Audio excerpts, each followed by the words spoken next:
Creeping on the corner with a 211 in my mind, persuaded by the devil, gripping on my black plastic knife, searching for a lick that I can hit with murder in my soul, swinging bending corners in the 67 Elko.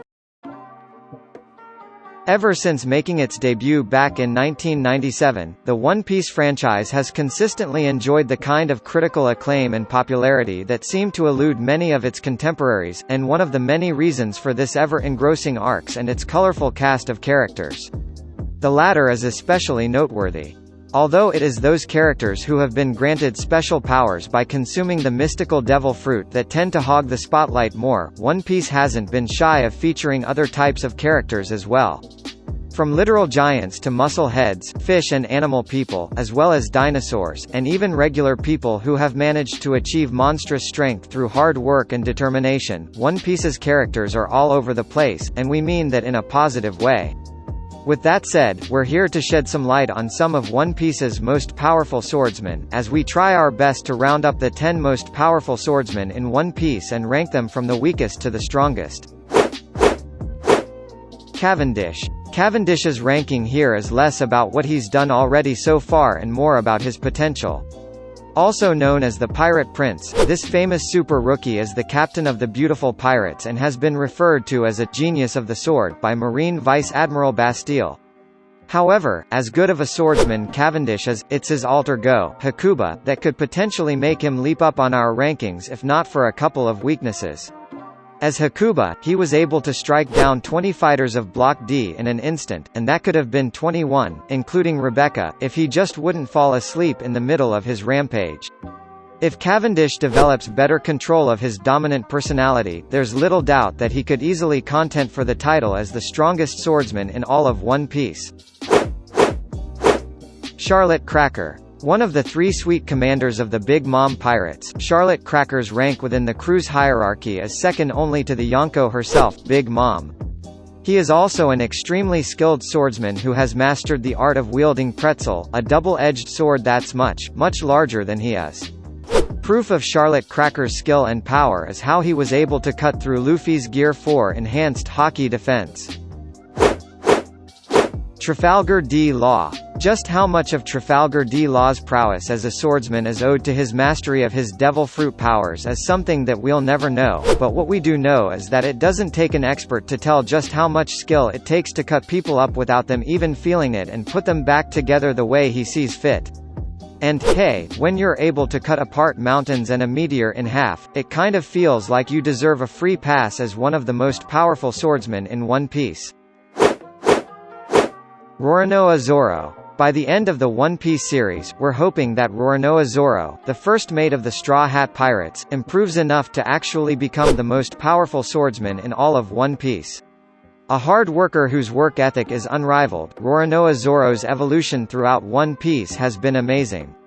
First starting off as an infamous swordsman from East Blue with huge dreams, Roronoa Zoro is now much closer to realizing all of his life's goals than ever before, and it's all thanks to how immensely powerful he has become as a swordsman. Fujitora. A Marine Admiral, Fujitora could very well be the most skilled and most powerful swordsman within the ranks, even topping the likes of Aokiji and Kizaru. Choosing to wield his sword in a reverse grip style, Fujitora is also blind, making his sheer skill and talent even more of a marvel considering how he's been able to shrug off Zoro and Luffy, as well as fight equally with Sabo, whose fighting prowess and use of the Mera Mera no Mi Devil Fruit is not to be scoffed at. An equally strong Devil Fruit user that can control gravity, Fujitora is not a swordsman to be messed with. Vista. Vista seems to be an underrated fighter in One Piece among fans, and he shouldn't be. Being the commander of the 5th Division of the Whitebeard Pirates should command a lot more respect. Thankfully, the other characters in the series seem to hold him in high enough of a regard, with Mihawk even complimenting Vista as the strongest swordsman in the Whitebeard Pirates crew, with the two of them appearing to be evenly matched for a while. We haven't really seen the full extent of Vista's powers, so we'll never know if he deserves to rank any higher.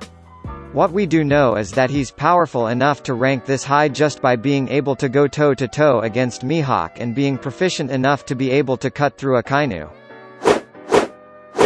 Shiliew, most powerful and strongest swordsman. You know why. Or a bit more than just evil when you get locked away for being too violent with the prisoners of Impel Down, One Piece's version of a high-security prison where supposedly some of the biggest and baddest criminals in the world are housed. A testament to how strong Shiliew is as a pirate and as a swordsman is how he managed to strike down a couple of Impel Down officers in one fell swoop. Not only that, but Magellan trusted him enough to take care of Blackbeard, and although we know how all of that turned out, Shiliew has since joined Blackbeard and is the second commander of the Blackbeard Pirates. It just goes to show how capable Shiliew really is. Considering that Shiliew is part of the Blackbeard Pirates, we're bound to see him in a fight sooner or later.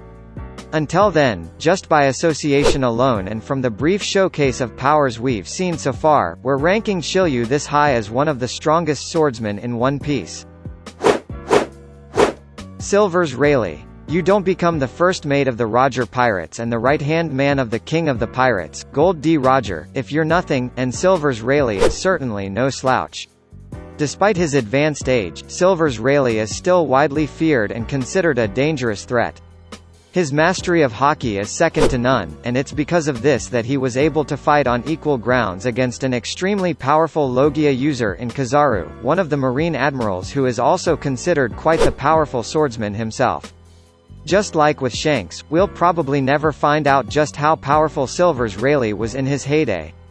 Even so, we're not really willing to bet against Silver's Rayleigh.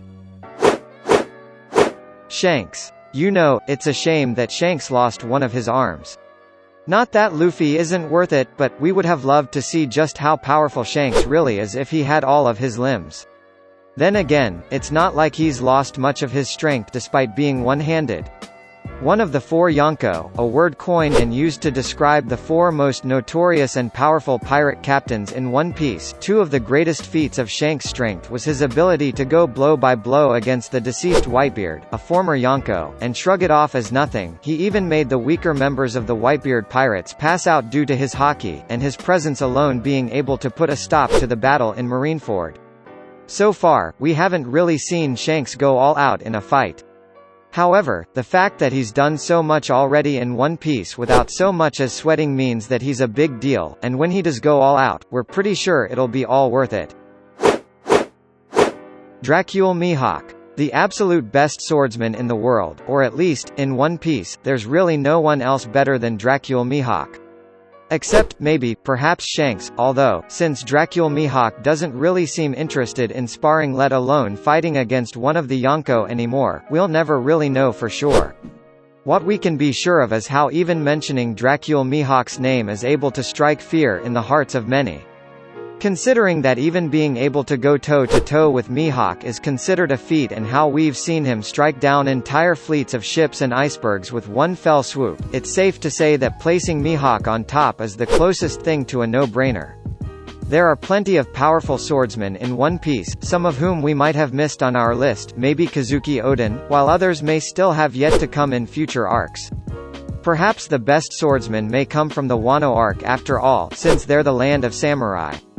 Either way, based on what we've seen so far, we firmly believe that these 10 represent the best that One Piece has to offer. At least, as far as being a swordsman goes.